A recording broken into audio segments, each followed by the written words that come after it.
আপনার মন খারাপ হলে আপনি এই সূরাটা পড়বেন, আপনার মন ভালো হয়ে যাবে।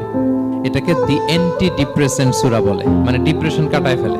আমাদের এরকম অনেক সময় হয় না যে হতাশ, দেয়ালে পিঠ ঠেকে গেছে, কোনো বের হওয়ার রাস্তা নাই, কই যাব, কোথাও সফলতা নাই, সবাই আমাকে ভুল বুঝতেছে, এরকম মাঝে মাঝে হয় না? আমাদের সবার লাইফে আপস এন্ড ডাউনস আছে। আপনি যখন ভারাক্রান্ত হবেন, কষ্টে থাকবেন, এই সূরাটা পড়বেন, দেখবেন যে আপনার ডিপ্রেশন দূর হয়ে গেছে। আল্লাহর হাবিব সাল্লাল্লাহু আলাইহি ওয়াসাল্লাম যখন এরকম ভারাক্রান্ত ছিলেন, চিন্তিত ছিলেন, তখন আল্লাহর হাবিব সাল্লাল্লাহু আলাইহি ওয়াসাল্লামকে চিন্তামুক্ত করবার জন্য আল্লাহ তাআলা এই চমৎকার সূরাটি নাযিল করেছেন। আল্লাহ নাযিল করলেন, আউযু বিল্লাহি মিনাশ শাইতানির রাজিম, বিসমিল্লাহির রহমানির রহিম, ওয়াদ-দুহা ওয়াল লাইলি ইযা সাজা মা ওয়াদ্দাআকা রাব্বুকা ওয়া মা ক্বালা ওয়ালাল আখিরাতু খায়রুল লাকা মিনাল উলা ওয়ালা সাওফা ইউতিকা রাব্বুকা ফাতারদা।